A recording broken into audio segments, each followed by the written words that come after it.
Atlanta's election results are in. We'll see which candidates won in the polls.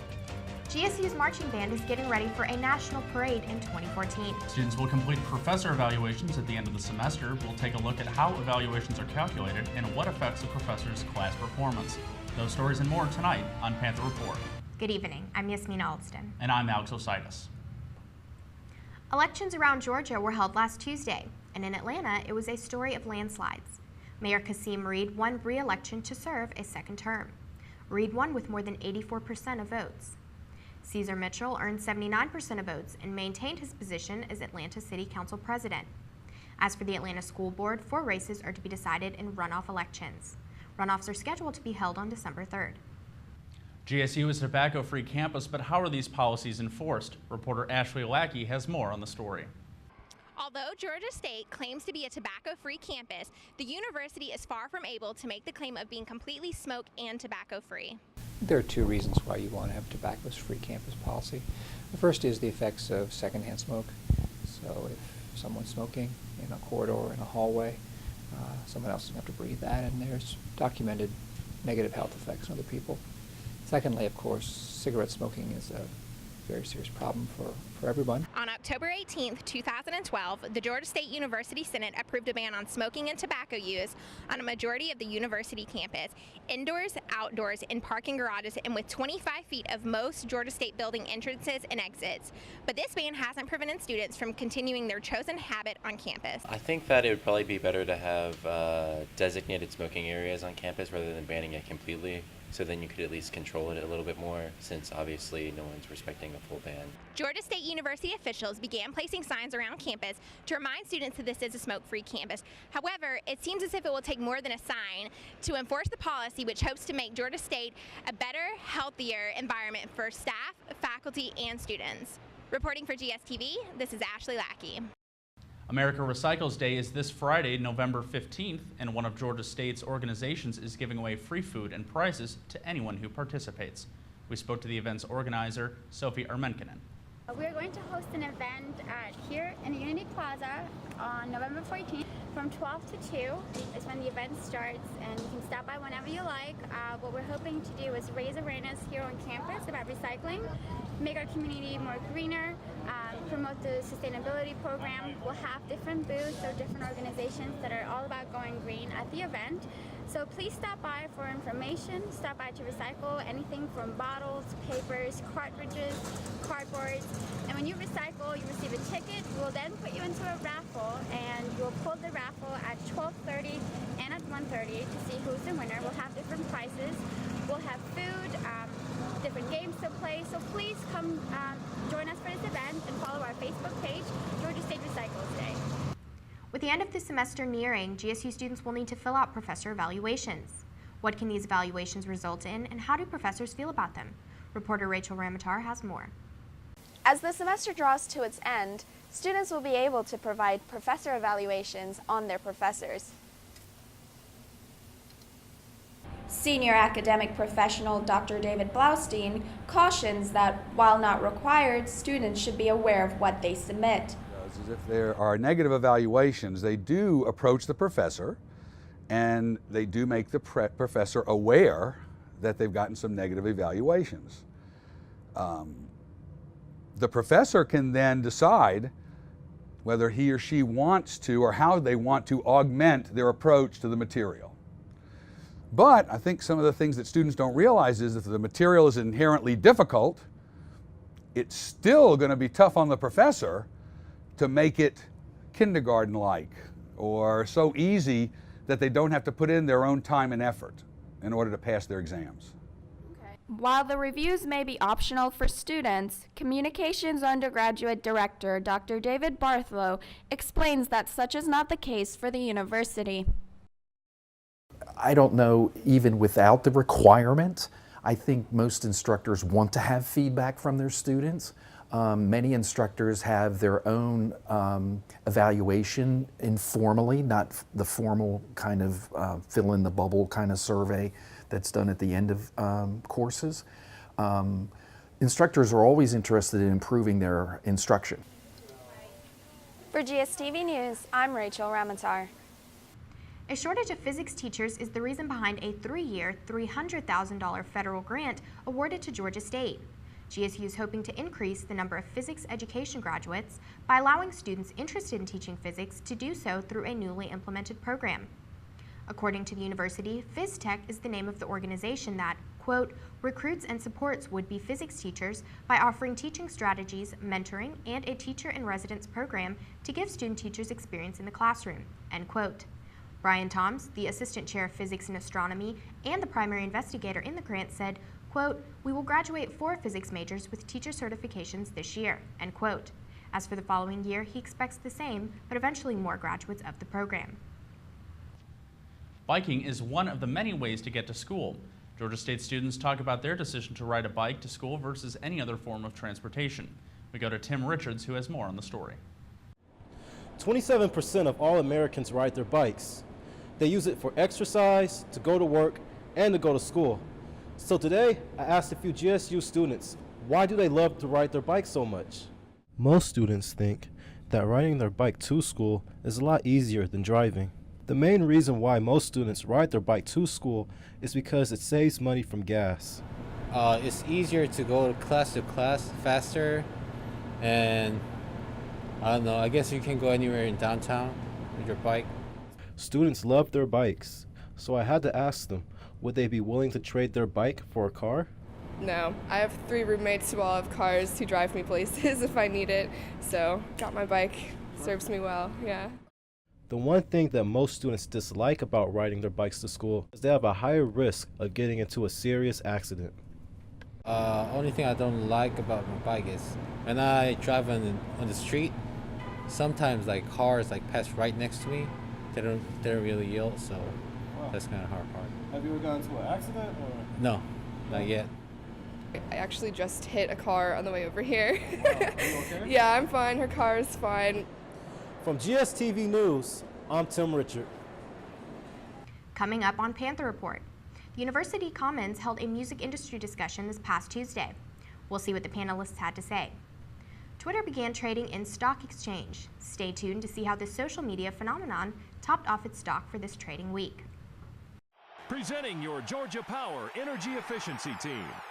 Helping you save money and energy around your dorm and apartment, one easy tip at a time. Laundry do's and don'ts. Wash your clothes a full load at a time in warm or cold water.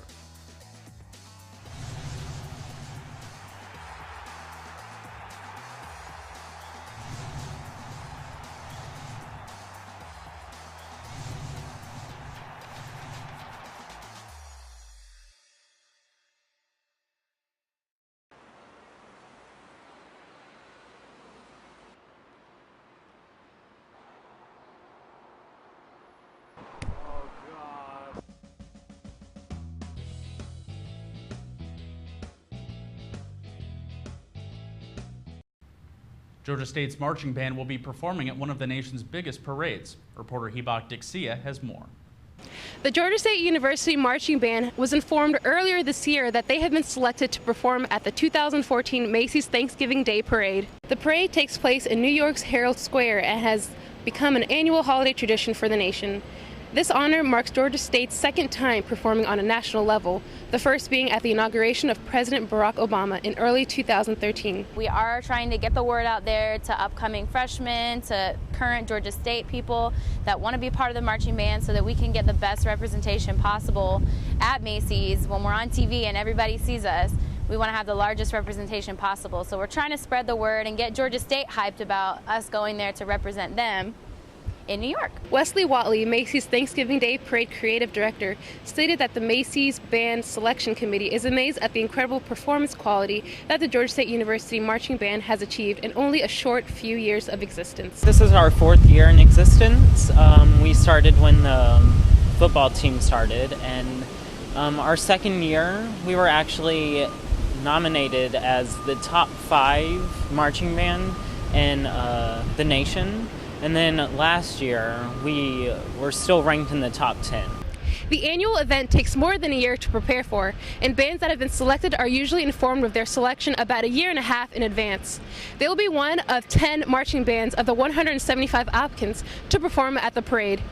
Georgia State students, faculty, alumni, and family and friends anxiously await the band's performance, which will take place on Thursday, November 27th, 2014. This is Habak Dixier reporting for GSTV. The 25th annual Benjamin E. Mays Lecture was held on Tuesday. Brian Stevenson, the founder and executive director of the Equal Justice Initiative, presented at the event. The Equal Justice Initiative is known for its legal challenges to unfair jail sentences, as well as aiding children who have been prosecuted as adults. The Mays Lecture was established 25 years ago in the memory of former Morehouse University president and social activist Benjamin E. Mays. Evan Owens, the vice president of the Georgia State University chapter of PRSSA, hosted the State of the Music Industry discussion on Tuesday in the University Commons. The discussion addressed do's and don'ts of breaking into the music industry and let students see the current makeup of the industry. Guest panelists included creative director Sean McNichol, rapper and dancer Kevon Wando, and music producer Menardini Timothy. The social media giant Twitter began trading on the New York Stock Exchange last Thursday. Twitter's initial price offering was set at $26, and shortly after trading started, the stock topped $46. Twitter closed the short trading week just above $41 per share. The character-counting social media site has 232 million active accounts, which is less than 1/5 of the current number of Facebook accounts. Facebook began trading publicly in May 2012 and itself closed just $6 per share higher than Twitter last week. Georgia State students can get their parents more involved at GSU through Parent Relations. What exactly does this association offer? Our own Angie Rosette has more. Parent Relations helps students and parents stay connected with the university. We are here to really help parents feel connected to the university, provide events and opportunities for them to be able to be engaged with their student, yet try to help them say goodbye to their student at the same time. We recognize that students today, they are supported heavily by their parents, and their parents want to be engaged and active within their lives. And so by giving the parents all the tools and information, that we hope that they're going to transfer that information to their parent as well. So letting them know about study abroad, scholarships that are available for the students to take advantage of. Also, campus resources such as counseling and testing centers and stuff like that. And so those e-newsletters provide an opportunity for us to do that. Reporting for GSTV News, Angie Rosette. The Journalism History Society will be hosting a student media event on Thursday, November 14th, open for all students. The program will feature representatives from GSTV News, The Signal, and WRAS. The event will be at 12:30 p.m. in the Student Center. For more information, visit Panther Report on Facebook.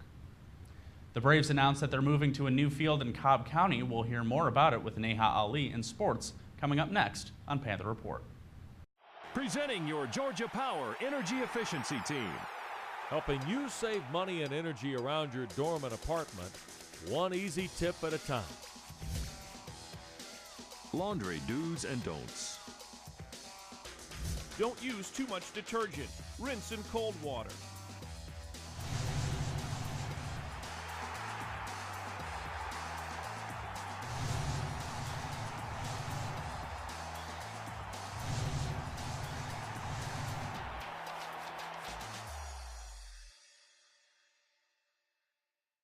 This week's top story is the Atlanta Braves relocating to Cobb County starting in 2017.